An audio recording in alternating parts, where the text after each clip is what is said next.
Please welcome Natore Rajshahi আর বাংলাদেশের গর্ব আবু হেনা রনি।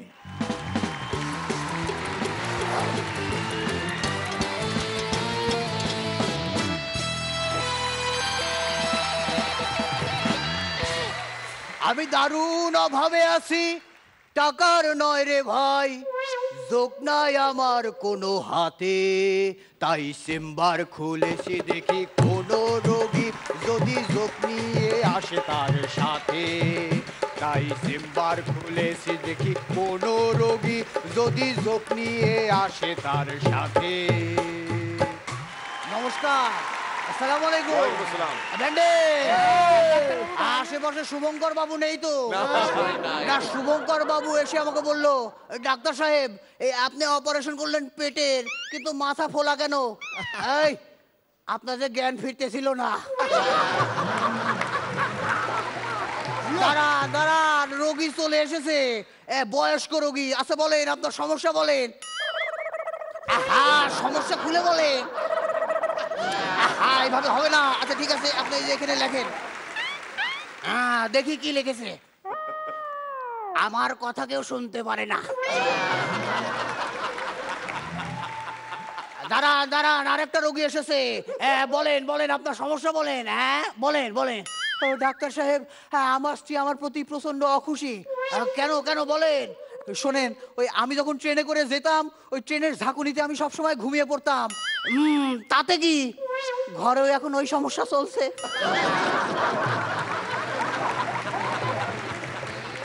আচ্ছা আচ্ছা ঠিক আছে, তা আগে আপনি কোথায় কাজ করতেন? ডাক্তার সাহেব, আগে আমি কলকারখানায় কাজ করতাম। তা এখন এখন কল আর কারখানায় কাজ করে না।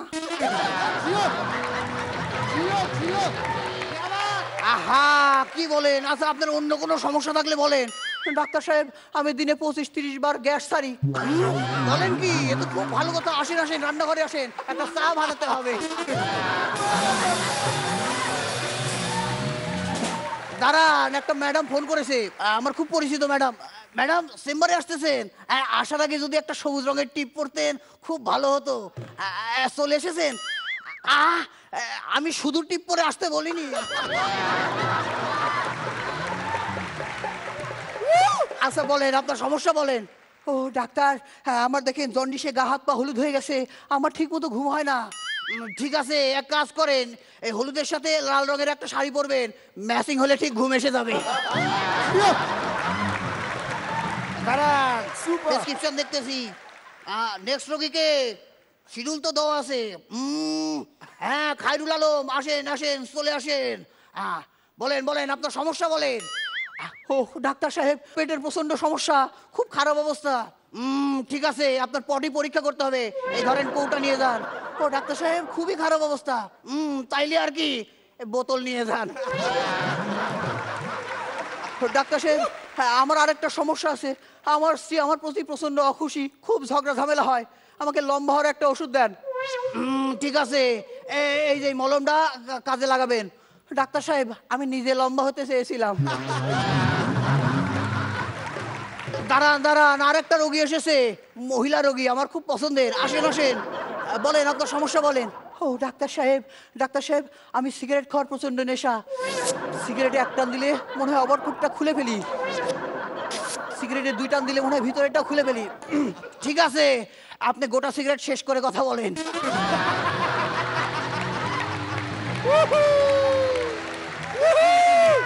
দাঁড়ান, নেক্সট রোগী চলে এসেছে। বলেন বলেন আপনার সমস্যা বলেন। ও ডাক্তার সাহেব, আমার কয়েকদিন ধরে প্রস্রাব হইতেছে না, খুবই সমস্যা। ঠিক আছে, আপনার প্রস্রাব টেস্ট করতে হবে। ও ডাক্তার সাহেব, টেস্ট হয়ে গেছে। ঠিক আছে, রেজাল্ট বলেন। খুবই নোনতা।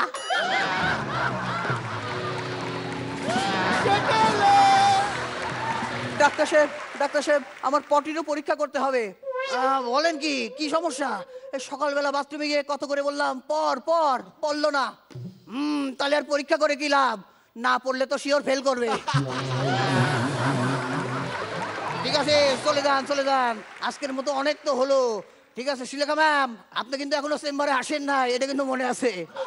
আজকের মতো চেম্বার এখানে গুটাচ্ছি, পরে আবার দেখা হবে, আসি।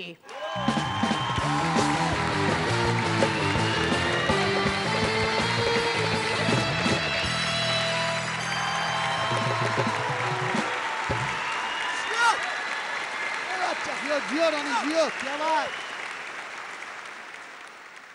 না আমি কিছু বলবো না, আগে আগে আমাদের গেস্ট জিমলি। কি বলবো, মানে it is so difficult to switch on one character and get in to another character. মানে এই কন্টিনিউয়াস সুইচ অন সুইচ অফটা মানে এত স্পন্টানিয়াসলি এত কম সময়ের মধ্যে এবং এতগুলো ক্যারেক্টার আপনি করলেন, মানে অসাধারণ। আমরা শুধু মুগ্ধ হয়ে দেখেছি। শ্রেয়া, কতবার রিহার্স করেছেন আপনি? রিহার্সটা এই একটু আগে করলাম হচ্ছে এই গ্রিন রুমে, এটা তখন স্ক্রিপ্টটা ফেয়ার হলো, তারপরে এই একটু আগে একটু দেরি হচ্ছিল, ওই সময় আমি করতেছিলাম, একটু সমস্যা ছিল। শ্রেয়া আমি এই প্রশ্নের উত্তর আমি নিজে থেকে দেব। মেন্টরদের সঙ্গে কথা বলি রেগুলারলি বলে, they eat sleep drink live this characters. Wow wow. ওরা আলাদা করে কোনো কিছু প্রিপেয়ার করে না অ্যাকচুয়ালি, ওরা সারাক্ষণ এইভাবেই। হয়তো দিনের 2 ঘন্টা ও ডাক্তার হয়ে গেল মনে মনে, এবার ভর করে, অন্য 2 ঘন্টা দুলাভাই সেজে বসে আছে। এতে পোশাকের সঙ্গে কোনো সম্পর্ক নেই। They are continuously living this different images in life, যে কারণে ওদের ওই প্র্যাকটিক্যাল রিহার্সাল বলতে যেটা বোঝায় সেটা লাগে না। হ্যাঁ, রিহার্সাল করতে করতে ওদের খাবার ঠান্ডা হয়ে যায়, রিহার্সাল করতে করতে ভোর 4টে হয়ে যায়, মেন্টররা 5টা নাগাদ ঘুমোতে যায়, আবার এখানে সেটে রিপোর্ট করে, সকাল থেকে আবার শুরু হয় তোড়জোড়। আপনাদের যে 1.5 ঘন্টার এপিসোড আপনারা দেখেন, এটা তৈরি করতে করতে আমাদের এক একটা যুগ কেটে যায়।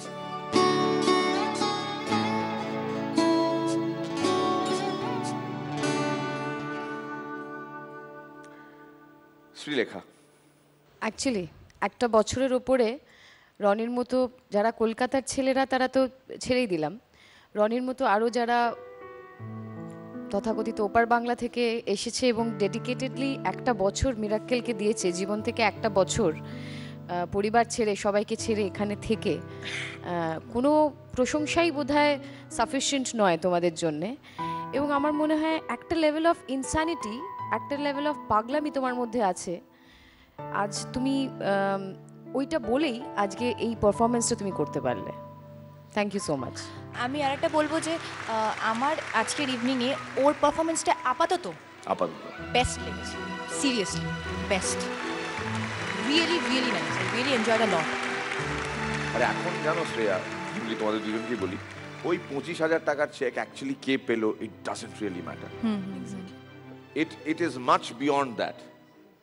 অ্যাপ্রিসিয়েশন যেটা ওরা মানুষের কাছ থেকে পায়, জানেন লক্ষ লক্ষ কোটি কোটি মানুষ দেখছেন এই মুহূর্তে 2 বাংলা জুড়ে, মানে আল্লাহর কাছে, ঈশ্বরের কাছে, খুদার কাছে এই কয়েকটা জিনিসের জন্য অনেক অনেক শুকরিয়া। জল, হাওয়া, মাটি আর বাংলাদেশ। আমার প্রাণের বাংলা, আমি তোমায় ভালোবাসি, প্রাণের প্রিয় মা তোকে বড় বেশি ভালোবাসি। Thank you God for creating Bangladesh. রনিদা, তোর এরকম পারফরমেন্স হলে বাকি নাম্বারগুলো আবার মুছে নতুন করে সাজাতে হয় তোর প্যারামিটারে। ব্রিলিয়েন্ট। এবং ননভেজ সত্যি সত্যি কীভাবে আর্টের পর্যায়ে নিয়ে যেতে হয় এবং কীভাবে হ্যান্ডেল করতে হয় পাবলিকলি মাসের সামনে, তোর কাছ থেকে শেখা উচিত। সেটা তখন সত্যি শিল্প থাকে। ব্রিলিয়েন্ট। পরান্দা, তুই জীবনে কত কষ্ট করেছিস, কত পাগলামি আছে, এপার বাংলা ওপার বাংলা, এই সব কিছু আমি কাউন্ট করছি না তোর এই অসাধারণ পারফরমেন্সের সাথে। মানুষকে মন জয় করার যে দক্ষতা দিয়ে অর্জন করে ফেলেছিস, হাসিয়ে আনন্দ দিয়ে, এটা উত্তরোত্তর শ্রীবৃদ্ধি ঘটবে, এর পতন কোনোদিন হবে না। I wish you all the best. কেন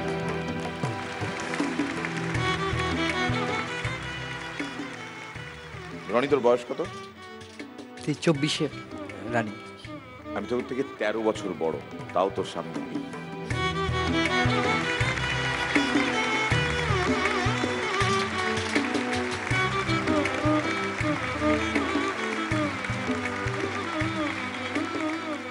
তোর মতো ডাক্তার সঙ্গে থাকলে ভারত, বাংলাদেশ, কোনো দেশের, কোনো প্রদেশের কোনো বাঙালি অসুস্থ থাকতে পারে না। তো চেম্বার খোলা থাকা জীবন যায়।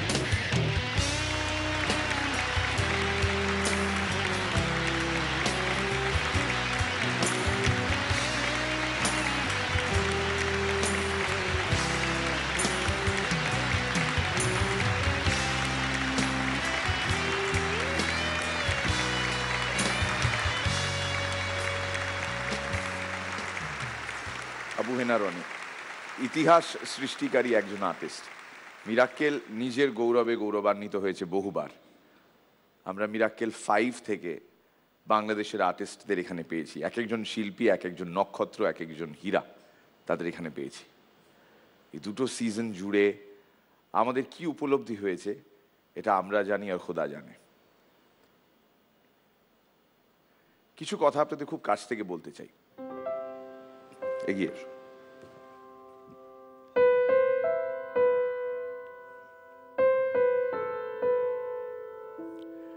আদ্যপান্ত একটা কমেডি শো। এই শো নিয়ে প্রচুর ক্রিটিসিজম হয়েছে, সমালোচনা হয়েছে। শোয়ে জোকসের স্ট্যান্ডার্ড আপনারাই বাড়িতে বসে বিচার করেন, আপনারাই বলেন কোনটা ভালো, কোনটা খারাপ, কোনটা অখাদ্য। যেদিন রনির পারফরমেন্স ভালো হয়নি সেদিন যে রনিকে আগের এপিসোডে আপনারা বাহ বাহ বলে এই উঁচুতে তুলে দিয়েছিলেন তাকেই আবার পরের বার ক্রিটিসাইজ করেছেন। আমরা সেই সময় কিচ্ছু বলিনি, আজও বলবো না। আমরা মানুষ, প্রত্যেকবার একটা গণ্ডি, একটা বাউন্ডারি, একটা সীমা আমরা নিজেদের জন্যই তৈরি করি আমাদের ক্রিয়েটিভ পারফরমেন্সের ক্ষেত্রে। সেই গণ্ডি টপকানোটা সেই পারফর্মারই জানে, সেই পারফর্মারই বোঝে কতটা ডিফিকাল্ট। বাড়ির যে সোফায় বসে আপনারা এই শো দেখেন আর ক্রিটিসাইজ করেন, সেই সোফার গদি যতটা নরম ততটাই কণ্টকময় ওদের এই ওপরে ওঠার রাস্তা। It is very difficult. গ্র্যাভিটির এগেনস্টে কিছু করতে হয় তো প্রত্যেকবার বুলজায় ছোঁয়া যায় না। তাও আমি বলবো, যেখানে যেখানে এই বাংলাদেশে, এই ভারতবর্ষে কোনো বাঙালি দুঃখ পেয়েছে, কষ্ট পেয়েছে, বঞ্চিত হয়েছে, দুঃখে জীর্ণ হয়েছে, চিন্তায় ক্ষীণ হয়েছে, সমস্যায় লীন হয়েছে, প্রত্যেক সেই বাঙালির জন্য আছে এই ডাক্তার। আর বাকিদের জন্য নার্স।